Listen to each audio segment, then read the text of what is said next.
बिस्मिल्लाहिर्रहमानिर्रहीम। अस्सलाम वालेकुम स्टूडेंट्स, कैसे हैं बेटा आप लोग? अच्छा बेटा, आज के लेक्चर में हम चैप्टर नंबर 8 को स्टार्ट करने लगे हैं, जिसकी एक्सरसाइज 8.1 को स्टार्ट करेंगे। इसके क्वेश्चन नंबर 1 की स्टेटमेंट देखें। क्वेश्चन नंबर 1 की स्टेटमेंट है, calculate the length of a chord which stands at a distance of 5 centimetre from the centre of a circle whose radius is 13 centimetre. अच्छा बेटा, पहले हम थोड़ी सी बात करते हैं कि ये कॉर्ड क्या चीज़ है। What is chord of a circle? तो कॉर्ड बेटा होती है, एक सर्कल हमारे पास हो, यानी ऐसे एक सर्कल हो, सर्कल का बेटा सेंटर पॉइंट ये सेंटर होता है। अब सेंटर को अगर ओ से रिप्रेजेंट करें तो कॉर्ड क्या चीज़ है बेटा? कॉर्ड एक बेसिकली लाइन सेगमेंट होता है जो सर्कल के दो डिफरेंट पॉइंट्स को आपस में ज्वाइन करता है। जैसे बेटा ये सर्कल का एक ये पॉइंट है, एक ये पॉइंट है, इन दोनों पॉइंट्स को ऐसे ज्वाइन करा दें तो ये जो लाइन सेगमेंट है इसको क्या नाम दिया? ये क्या है? कॉर्ड है। A line segment that joins any two different points of circle is called chord of circle. अच्छा, ये भी कॉर्ड है। ये देखें, अगर हम इस पॉइंट को और इस पॉइंट को आपस में ज्वाइन करा दें तो ये भी जो लाइन सेगमेंट है ये भी क्या होगी? कॉर्ड होगी। तो ये बेटा कॉर्ड होती है जो सर्कल के दो पॉइंट्स को आपस में ज्वाइन करने वाला लाइन सेगमेंट होता है। इसको क्या कहा जाता है? कॉर्ड कहा जाता है। अच्छा बेटा, इस क्वेश्चन के अंदर जो थ्योरम यूज़ होना है, जिसके रेफरेंस को थ्योरम जिसका रेफरेंस से हमने वैल्यू फाइंड करनी है, वो है कि ये जो कॉर्ड है ना बेटा, कॉर्ड अगर ए बी का नाम दे दें इसको, इस कॉर्ड के ऊपर सर्कल के सेंटर से यहाँ से एक परपेंडिकुलर ड्रा किया जाए। परपेंडिकुलर बेटा जो होता है वो किस एंगल पे होता है? 90 के एंगल पे होता है। तो ये जो परपेंडिकुलर है जो सर्कल के सेंटर से कॉर्ड के ऊपर ड्रा किया जा रहा है, ये कॉर्ड को बाइसेक्ट करता है। क्या करता है? कॉर्ड को बाइसेक्ट का मतलब कि ये जिस पॉइंट पे आके मीट कर रहा है कॉर्ड को, वो कॉर्ड का मिड पॉइंट होगा। मिड पॉइंट का मतलब कि जितनी लेंथ ए से एम की होगी उतनी ही लेंथ बी से एम की होगी। अगर ये 2 सेंटीमीटर है तो ये भी 2 सेंटीमीटर, अगर ये 3 सेंटीमीटर है तो ये भी 3 सेंटीमीटर। बाइसेक्ट का मतलब है दो बराबर हिस्सों में काटना। ये रेफरेंस यहाँ पे यूज़ होगा। ये थ्योरम आपकी बुक पे कहाँ लिखा होगा वो भी हम देख लेते हैं। तो ये आपकी बुक पे बेटा पेज नंबर 148 के ऊपर अगर आप देखें तो ये लिखा हुआ है, perpendicular from the centre of a circle on a cord. Circle के सेंटर से कॉर्ड के ऊपर जो परपेंडिकुलर ड्रा किया जाता है, बाइसेक्ट इट, वो क्या करता है? वो कॉर्ड को बाइसेक्ट करता है। ये डायग्राम भी बनी हुई है बेटा, ये देखें, ये ए बी एक कॉर्ड है, सर्कल के सेंटर से एक परपेंडिकुलर ड्रा किया गया। ये देखो ना 90 का एंगल बना हुआ है। तो ये जो परपेंडिकुलर है ये इस कॉर्ड को दो बराबर हिस्सों में कट कर रहा है, यानी जितनी लेंथ ए सी की उतनी ही लेंथ बी सी की होगी। ये देख ना, एक सिंगल निशान भी उसने लगाया हुआ है। इसका मतलब है कि ए सी और बी सी दोनों लेंथ बराबर हैं। ये थ्योरम हमने यूज़ करना है, इसका रेफरेंस हमने कोड करना है इस क्वेश्चन को सॉल्व करते हुए। अब बेटा क्वेश्चन की तरफ चलते हैं, इसको क्वेश्चन को सॉल्व करते हैं। तो क्वेश्चन देखें, ये स्टेटमेंट हमने डिस्कस कर ली है। कह रहे calculate the length of chord. Chord की लेंथ फाइंड करनी। पहले हम एक कॉर्ड ड्रा कर लेते हैं बेटा। तो कॉर्ड जो है वो कोई भी एक कॉर्ड बेटा ले लेनी। यहाँ पे हम एक कॉर्ड ले लेते हैं, ये एक कॉर्ड ड्रा कर रहे हैं। ऐसे बेटा आपने एक कॉर्ड ड्रा करनी है। इस कॉर्ड को नाम दे देना ए बी का। कॉर्ड को नाम क्या दे देना? A B. एक हमने कॉर्ड ले ली और सर्कल के सेंटर से एक परपेंडिकुलर ड्रा करना है। ये परपेंडिकुलर यहाँ पे उसने स्टेटमेंट में तो नहीं कहा हुआ, लेकिन वो क्या कह रहा है? Calculate the length of chord which stands at a distance of 5 unit from the centre. जो कॉर्ड है वो सर्कल के सेंटर से 5 यूनिट के डिस्टेंस पर है। अब जो डिस्टेंस होता है, डिस्टेंस हमेशा परपेंडिकुलर डिस्टेंस बेटा लिया जाता है। हमने सर्कल के सेंटर से इस कॉर्ड का जो डिस्टेंस लेना है वो परपेंडिकुलर डिस्टेंस लेना है। तो परपेंडिकुलर डिस्टेंस लेने के लिए हमें इस कॉर्ड के ऊपर एक परपेंडिकुलर ड्रा करना होगा। कहाँ से? सेंटर से। ये ऐसे जो है ना, ये जस्ट एक आपने डायग्राम बना लेनी। डायग्राम के बगैर क्वेश्चन सॉल्व नहीं होना, आपको समझ नहीं आनी। अच्छा बेटा, अब ये परपेंडिकुलर डिस्टेंस है तो यहाँ पे कितना एंगल बनेगा? 90 का। इधर भी 90, इधर भी 90। और ये डिस्टेंस कितना दे रहा है वो हमें 5 सेंटीमीटर का। इसको अगर हम नाम दे देना, सी का नाम दे देते हैं हम इसको। किसका नाम? सी का। तो ये जो ओ सी डिस्टेंस है ये 5 सेंटीमीटर वो दे रहा है। और हमसे कह रहा है लेंथ ऑफ कॉर्ड यानी ए से बी तक जो लेंथ है वो मेजर करनी। इसके अलावा वो क्या दे रहा है, हुज रेडियस इज़ 13 सेंटीमीटर, यानी सर्कल का जो रेडियस है वो क्या है 13 सेंटीमीटर है। अच्छा बेटा रेडियस क्या होता है, रेडियस होता है सर्कल के किसी भी पॉइंट का सेंटर से डिस्टेंस। अच्छा ये हम अगर पॉइंट ए से सेंटर का डिस्टेंस ले लें तो ये होगा रेडियस, ये क्या होगा अच्छा ये भी रेडियस है, आप ओ को बी से ज्वाइन कर दें वो भी रेडियस होगा। एक सर्कल के जितने मर्जी रेडियस ले लें वो सब के सब लेंथ में बराबर होते हैं। अच्छा ये जो लेंथ है ना ये रेडियस ओ ए रेडियस वो कितनी लेंथ दे रहा हमें 13 सेंटीमीटर, और हमसे कह रहा है कि ये कॉर्ड ए बी की लेंथ फाइंड करें। अच्छा बेटा हमने अभी डिस्कस किया है कि सर्कल के सेंटर से कॉर्ड के ऊपर जो परपेंडिकुलर ड्रा किया जाता है वो कॉर्ड को बाइसेक्ट करता है। बाइसेक्ट का मतलब दो बराबर हिस्सों में कट करता है, यानी जितनी लेंथ ए सी की उतनी ही लेंथ बी सी की होगी, ये दोनों लेंथ बराबर। तो हम क्या करेंगे ए सी की लेंथ फाइंड कर लेंगे। कैसे, हमारे पास ये एक राइट एंगल ट्राइंगल बन गई, कौन सी ए ओ सी बन रही है, ए ओ सी एक राइट एंगल ट्राइंगल बेटा बन रही है यहाँ पे। तो जिसकी दो साइड्स हैं तीसरी फाइंड करनी है तो Pythagoras theorem right angle triangle के लिए होता है। कब यूज़ करते हैं, जब राइट एंगल ट्राइंगल की दो साइड्स गिवन हो और तीसरी हमने फाइंड करनी। चलें बेटा अब यहाँ पे हम क्या करेंगे, लेट कर लेते हैं हमारे पास बेटा मेजरमेंट ऑफ ओ सी, यानी ये ओ से सी तक जो मेजरमेंट है लेंथ है वो कितनी है 5, ये हम मेजरमेंट्स लिखते हैं 5 सेंट, ओ सी लेंथ 5 सेंटीमीटर है। हमारे पास बेटा ओ ए लेंथ कितनी है, मेजरमेंट ऑफ ओ ए, ये जो ऊपर ये लाइन सेगमेंट का सिंबल होता है बेटा, ये कितनी लेंथ है हमारे पास 13 सेंटीमीटर, एम से मेजरमेंट मीन वैल्यू। और ये जो हमने फाइंड करना है ना यहाँ से ए सी निकाल लेंगे, इसको लेट कर लेते हैं, लेट मेजरमेंट ऑफ ए सी, यानी ए से सी जो है इसको हम लेट कर लेते हैं एक्स सेंटीमीटर। क्या लेट कर लिया, ये इसको हमने एक्स कह दिया। तो ये हम यहाँ से जब फाइंड करेंगे जितनी ये आएगी उतनी ये है, तो इन दोनों का इसका डबल करके हम कॉर्ड की लेंथ फाइंड कर लेंगे। अच्छा बेटा अब इसके लिए हम यहाँ पे हमारे पास एक राइट एंगल ट्राइंगल बन रही है, क्या बन रही है राइट एंगल ट्राइंगल। इन ये बेटा राइट एंगल ट्राइंगल लिखने का तरीका, इन राइट एंगल ट्राइंगल कौन सी ए ओ सी, इसके अंदर बेटा हम पैथागोरस थ्योरम यूज़ करेंगे, यूजिंग पैथागोरस थ्योरम बेटा क्या कहता है, पैथागोरस थ्योरम कहता है हाइपोटेन्यूज का स्क्वायर किसके बराबर होता है, बेस का स्क्वायर प्लस परपेंडिकुलर स्क्वायर। अच्छा बेटा हमारे पास डायग्राम में देखें तो हाइपोटेन्यूज 13 सेंटीमीटर, ये देखें ना राइट एंगल की जो सामने वाली साइड होती है वो हाइपोटेन्यूज होती है, ये हाइपोटेन्यूज है, ये परपेंडिकुलर है और ये बेस है जो हमने फाइंड करना। हाइपोटेन्यूज की जगह 13 आ जाएगा यहाँ पे 13 का स्क्वायर, और बेस जो है वो हमारे पास बन रही है एक्स का स्क्वायर प्लस परपेंडिकुलर हमारे पास कितना आ रहा है 5 सेंटीमीटर, 5 का स्क्वायर। अच्छा 13 का स्क्वायर 169, एक्स स्क्वायर वैसे आएगा 5 का स्क्वायर 25, 169 25 प्लस और इधर आएगा माइनस, बराबर में क्या रह जाएगा एक्स स्क्वायर।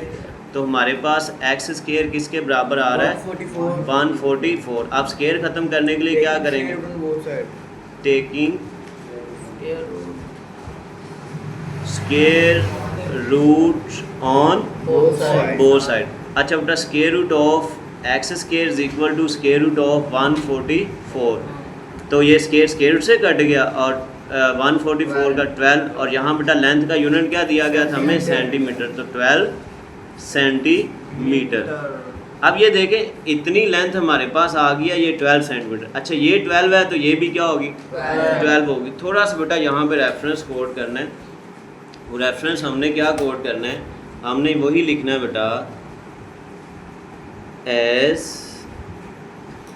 ओ एम परपेंडिकुलर। ये बेटा सिंबल ये जो उल्टा टी होता है ना, इसके ये किस चीज़ का सिंबल है परपेंडिकुलर का, इसको क्या पढ़ते हैं perpendicular. O M perpendicular to A B, chord A B. ये देखें ना ये डायग्राम के अंदर बेटा देखें ये चीज़, ये जो ओ सी है, सॉरी ओ एम लिख दिया, ओ सी गलत लिख दिया। यहाँ बेटा आना था ओ सी आना था, S O C perpendicular to कॉड ए बी। ये जो ओ सी है बेटा ये कॉड ए बी के साथ परपेंडिकुलर है। अगर ये परपेंडिकुलर है तो फिर जितनी लेंथ ए सी की होगी उतनी ही बी सी की होगी। ये कॉड ए बी को क्या करेगा, बाइसेक्ट करेगा। So O C bisect the कॉड ए बी। ये कॉड ए बी को क्या करेगा, बाइसेक्ट करेगा। बाइसेक्ट का मतलब बेटा क्या है, इसका मतलब बेटा ये है कि जितनी लेंथ ए सी की है उतनी ही बी सी की है। इसका मतलब बेटा कि मेजरमेंट ऑफ ए सी बराबर है मेजरमेंट ऑफ बी सी, जो कि हमारे पास कितनी आई हुई है, 12 सेंटीमीटर हमने अभी कैलकुलेट की है। तो अब मेजरमेंट ऑफ ए बी किसके बराबर बेटा हो जाएगी, 12 सेंटीमीटर प्लस 12 सेंटीमीटर। देखें ना, कॉड ए बी की लेंथ बेटा ए सी भी 12 है और बी सी भी 12 है और ये दोनों बराबर हैं, ये भी 12 ये भी 12, तो कितनी हो जाएगी 24 सेंटीमीटर। द लेंथ ऑफ कॉड क्या आ गई 24 सेंटीमीटर। ये हमने फाइंड करनी थी। क्लियर बेटा, चलो ये क्वेश्चन हमारा फर्स्ट पार्ट हो गया। सेकंड क्वेश्चन देखें बेटा, दूसरे क्वेश्चन की स्टेटमेंट पहले देखें। ये थ्योरेटिकल क्वेश्चन है, इसके अंदर भी एक थ्योरम का रेफरेंस कोट करना है। जस्ट ये छोटी सी थ्योरी, इतना इसका आंसर है जो मैंने लिखा हुआ है। वो कह रहा है बेटा, in construction 3 steel rods are fixed at point A B and C not in a straight line. यानी बेटा 3 रॉड हैं जो कि फ़िक्स किए गए लेकिन वो एक लाइन में नहीं है। यानी बेटा ऐसे एक रॉड यहाँ पे फिक्स किया गया, एक रॉड जो है वो यहाँ पे फिक्स किया गया, एक रॉड कह लें कि यहाँ पे फिक्स किया गया। ये एक लाइन में नहीं है। ये बेटा ये देखें, ये रॉड ए कह लें, इसको रॉड बी कह लें, इसको रॉड सी। अब ये देखो ना, वो कह रहा है कि not in a straight line. वो जो तीनों रॉड हैं वो एक स्ट्रेट लाइन, एक सीधी लाइन में नहीं है बल्कि ऐसे हैं। अच्छा बेटा, जो पॉइंट एक सीधी लाइन में होते हैं ना उनको कहा जाता है कोलिनियर पॉइंट्स। क्या कहा जाता है, 2 और more than 2 points laying on the same straight line. यानी एक ही लाइन पर 2 या 2 से ज़्यादा जो पॉइंट्स एक ही लाइन पर होते हैं उनको कहा जाता है कोलिनियर, और जो एक ही लाइन पर नहीं होते उनको कहा जाता है नॉन कोलिनियर पॉइंट्स। ये 3 नॉन कोलिनियर रॉड्स लगेंगे फिर, क्योंकि वो कह रहा है कि एक लाइन में नहीं है। ओके बेटा, आगे कह रहा है a circular hook needs to pass through all 3। यानी इन तीनों में से ना एक हुप, एक रस्सी को गुजारना है तीनों रॉड्स में से। अच्छा आगे क्या कह रहा है, how many hoops can be use. कितनी हुप्स, कितनी रस्सियाँ जो हैं वो यूज़ होंगी जो इन तीनों रॉड्स में से गुजरेंगी। अब बेटा by the effect of practical geometry, ये आपका पहले थ्योरम की स्टेटमेंट भी है, मैं आपको बुक से भी दिखाता हूँ। ये बेटा आपकी ये स्टेटमेंट बुक पे लिखी हुई है, ये देखें ये स्टेटमेंट कह रहा है 1 and only 1 circle can pass through any 3 non collinear points. यानी 3 नॉन कोलिनियर पॉइंट्स में से एक ही सर्कल पास हो सकता है, एक से ज़्यादा सर्कल पास नहीं हो सकते। By the effect of practical geometry, आप प्रैक्टिकली बेटा ऐसे 3 पॉइंट लें और उनमें से आप तीनों पॉइंट्स में से एक सर्कल पास करने की कोशिश करें तो एक ही सर्कल पास होगा, उसके अलावा कोई दूसरा circle at a time in तीनों पॉइंट्स में से पास नहीं हो।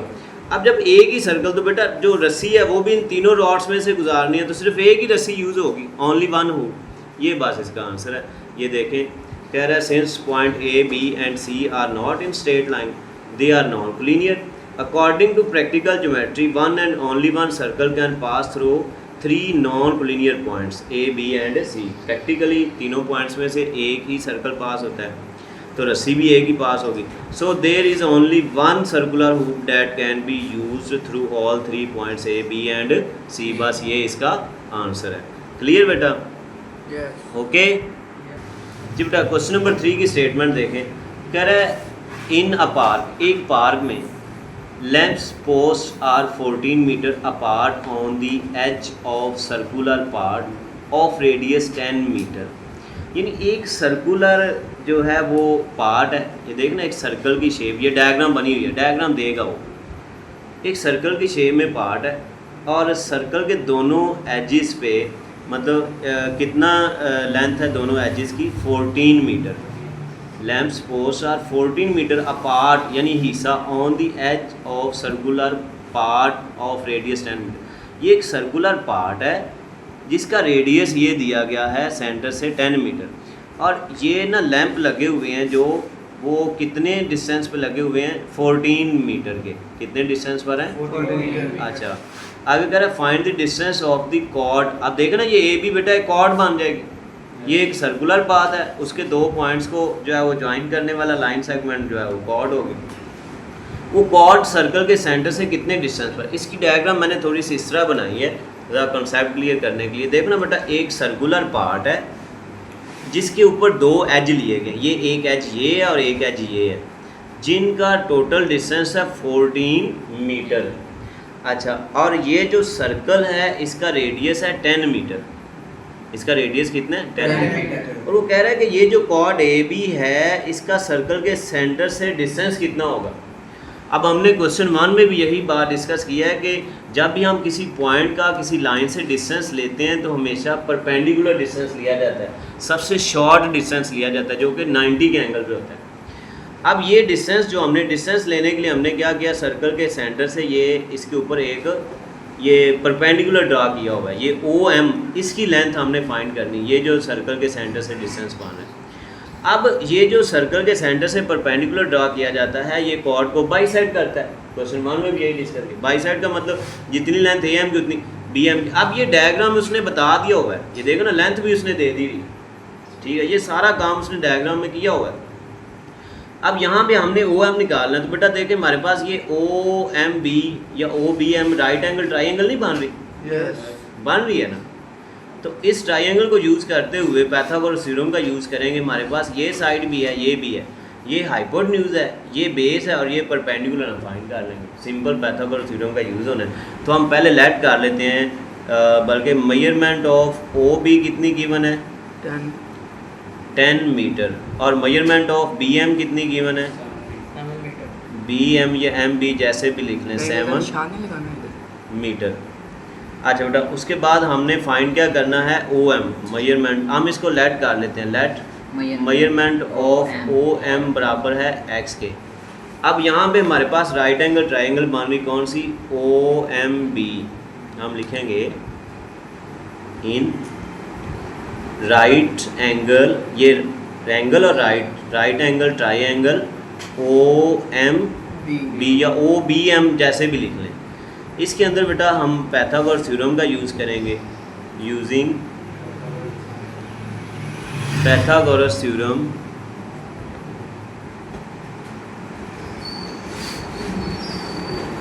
पाइथागोरस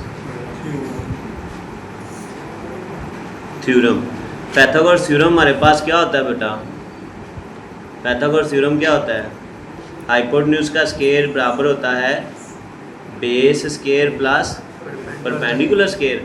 अच्छा बेटा ज़रा गौर करें, हमारे पास यहाँ पे डायग्राम में हाइपोटेन्यूज है 10 मीटर, ये राइट एंगल यहाँ पे राइट एंगल है तो यहाँ पे भी क्या है तो इसके सामने ये हाइपोटेन्यूज है हमारे पास 10 मीटर, 10 का स्क्वायर, बेस हमारे पास बन रही है 7 का स्क्वायर और परपेंडिकुलर हमारे पास है ओ एम जिसको हमने क्या कहा हुआ है एक्स कहा हुआ है, एक्स का स्क्वायर। 10 का स्क्वायर बेटा कितना होता है 7 का स्क्वायर प्लस एक्स स्क्वायर। अच्छा बेटा तो 49 प्लस और इधर आके माइनस 49 बराबर में क्या आ जाएगा एक्स स्क्वायर। तो इस तरह हमारे पास एक्स स्क्वायर किसके बराबर आ गया 51 के बराबर आ गया। X square is equal to 51, x square बराबर आ गया हमारे पास 50। अब स्क्वायर खत्म करने के लिए स्क्वायर रूट ले लेंगे, taking square root on both sides. ये कैंसिल, यहाँ पे स्क्वायर रूट ऑफ 51 अगर इसको पॉइंट्स में देखें तो क्या आएगा 51 का स्क्वायर रूट लेंगे 7.14 ये बेटा, और इसका यूनिट हमारे पास क्या आएगा मीटर, 14 मीटर। तो इस तरह जो सेंटर से कॉर्ड का डिस्टेंस है वो कितना आ गया 7.14। तो 3 क्वेश्चन बेटा हो गए हैं आज के लेक्चर में हमारे। नेक्स्ट इंशाल्लाह हम यहीं से क्वेश्चन नंबर 4 से अगला लेक्चर स्टार्ट करेंगे।